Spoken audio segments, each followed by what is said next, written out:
The Atma Shatkam is one of Adi Shankara's greatest compositions. It contains the essence of Advaita in just 6 verses. In this part, we will take a look at the verse of the Atma Shatkam that contains the highest wisdom. This is the third verse from the fourth stanza. Here, Adi Shankara says, Aham bhojanam naiva bhojyam na bhokta, chidhananda rupa shivoham shivoham. Bhojanam, as many of you in India would know, relates to food. But actually, bhojanam here means experience. Adi Shankara states, neither am I the experience, nor am I the object of the experience, nor the enjoyer of the experience. This is a very deep statement, and we need to break it down to get to the essence of Advaithic thought. In this world, we do some action and we experience the results of the action. Whenever we do an action, we do it impelled by the desire for the results, the fruits of the action. The results of the action is the experience that we gain when we perform the action. Enjoying food, driving a car, climbing a mountain, this may be anything positive or negative. And here, when we perform the action and we experience the results of the action, we identify ourselves as the experiencer of the action, the bhokta. So what drives us to action in the first place? The objects encountered by the senses. This is the object of the experience, the bhojyam. So in the grand scheme of things, the object of enjoyment is this universe.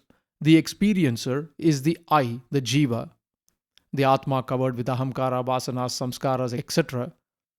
The world experience is the interaction between the jiva and the sense objects. So why is Adi Shankara saying that we are neither the experience, nor the object of experience, nor the enjoyer of experience? Advaita accepts only one ultimate reality that is infinite, all-pervading, and that is the Brahman. If God and the created universe are separate, then God is limited because he is outside the scope of the universe. So the ultimate reality, according to Advaita, has to be one, and even the number one doesn't make sense, which is why it is called Advaita, non-duality. There is no duality. All that is the Brahman, there is no duality. The Chandogya Upanishad states, Sarvam Khalvidam Brahma. All this is the Brahman. The Niralamba Upanishad gives a very elegant definition of the Brahman. Anadi Anantam Suddham Shivam Shantam Nirgunam Ityadi. Without beginning and end, pure, auspicious and unqualified, without any attributes or qualities. By the way, we are talking about discussions that happened thousands of years ago. So you should understand the depth of their wisdom. Adi Shankara states that all that exists is the Brahman. The Atma is a part of the Brahman, and the Brahman is in the state of pure consciousness bliss. The material universe is just an apparent transformation of the Brahman. So, how did the Vedantins arrive at this conclusion? How can this be true? We see the difference. I am separate, the world is separate from me. We are conscious of the difference. How can it be otherwise? For us to understand this topic better, let us try and define consciousness. What is consciousness? Let us take the most simple definition of consciousness. Consciousness can be defined as the awareness of existence. We are aware of our existence and the existence of the material universe, both internal and external awareness. We are conscious.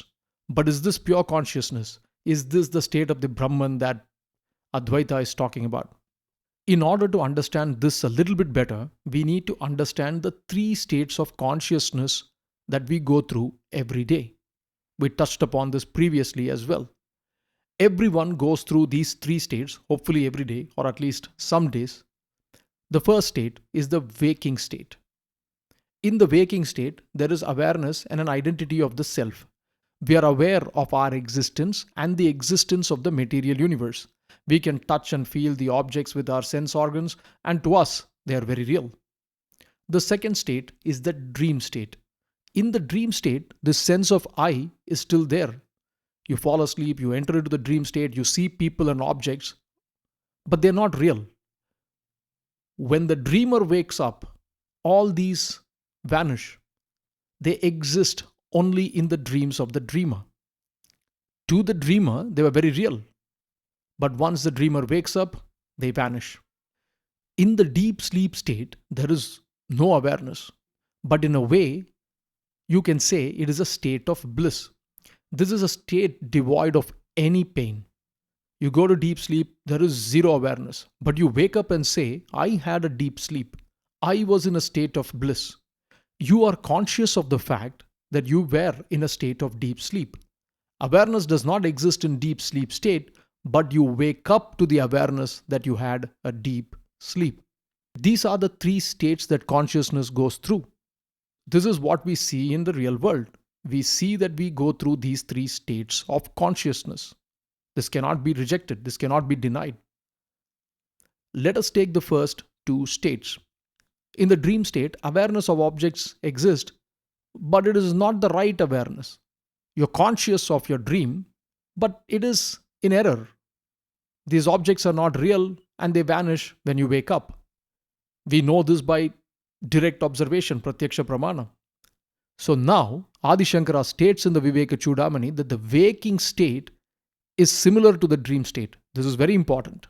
Swapne artha shunye srijati swashaktya bhoktradi vishvam manayeva sarvam tataiva jagratapi no vishesha tat sarvame tan manaso vijrumbanam. In the dream state, the mind alone projects a universe devoid of any meaning by its own power, but it is complete with the experience and others. Similarly, in the waking state also there is no difference. Therefore, all this phenomenal universe is an expansion of the mind. Manaso Vijrumbanam. Now, let us pause here and consider a few things, because often this is misunderstood. Adi Shankara states that the waking state is as real as it seems to us, but this also is not pure consciousness. There is an error in our observation. The same issue that exists in the dream world also exists here. Whether you call it an error or whether you call it an illusion in English, that still remains in the waking state. But it is very important to understand a key concept. Advaita in itself does not say that the material universe is a creation of the mind and it does not exist. It does not say that. This is a common misunderstanding. The Vijnanavada school of Buddhism is the one that states that nothing exists outside the mind. Advaita states that the material world is an apparent transformation of the Brahman. This is called Vivartavada. The Brahman exists and the material universe is an apparent transformation of the Brahman. So it is not that nothing exists outside the mind. So, but what is the mind? So again, step by step, what you're experiencing in the waking state is consciousness that arises as the result of a mind encountering an object via the senses. This is awareness interpreted by the mind. And in Advaita, what is the mind? The mind is a reflection of consciousness. Very important to understand. The mind interprets the objects using the senses and the reflected consciousness to create the world experience. This consciousness of the mind is actually reflected consciousness and it is called Chidabhasa. This is not pure consciousness. Rather, what is blemished by the senses and the perception of the sense objects, and hence, there is an error in what we perceive, very similar to the dream state. Here's another way to think about it. Take, for instance, sunlight and moonlight. The moon is a reflection of the sun. You can see via the moonlight in the night, sure. But in the moonlight, a piece of rope can appear like a snake. And this is a famous Advaithic example. In the sunlight, that ignorance is dispelled and you see the piece of rope for what it is. By the way, this is why, as we saw earlier, in many ancient texts and cultures, the moon symbolizes the mind and the sun symbolizes pure consciousness. So, Adi Shankara states that the material world is an apparent transformation of the Brahman. The snake is an apparent transformation of the rope. So, here is yet another key point. The world phenomena are neither real nor unreal. Advaitic scholars give this term anirvachaniya, inconceivable, unspeakable, undefinable. So, this concept is called anirvachaniya khyati. We will go into more details of this as we cover the Vedanta Darshana. So, why can't we say that the phenomenal universe is the actual transformation of the Brahman? This theory was proposed as well, and it was Parinamavada as opposed to Vivartavada.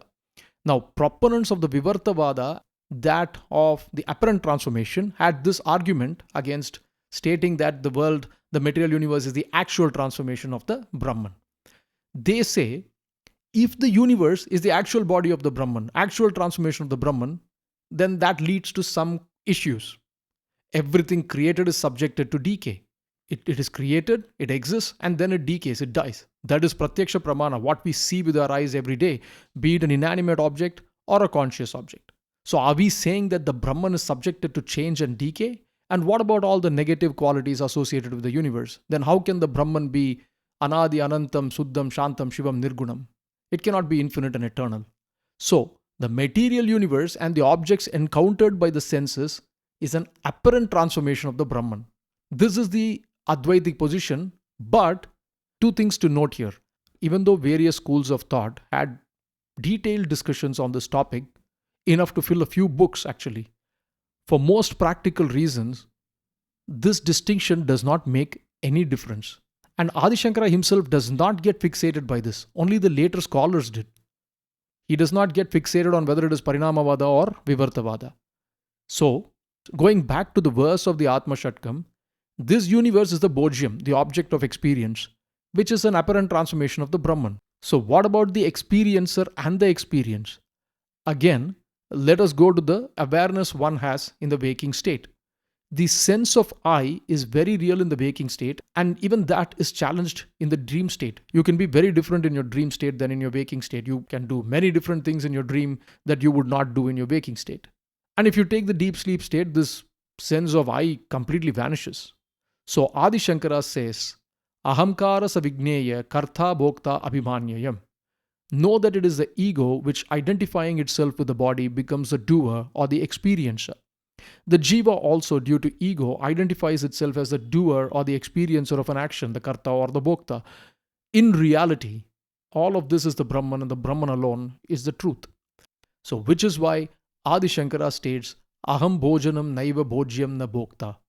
Finally, he asserts every time, Chidhananda Rupa Shivoham Shivoham. I am of the form of pure consciousness bliss. I am Shiva. I am Shiva. As always, the known is a drop and the unknown an ocean. Peace.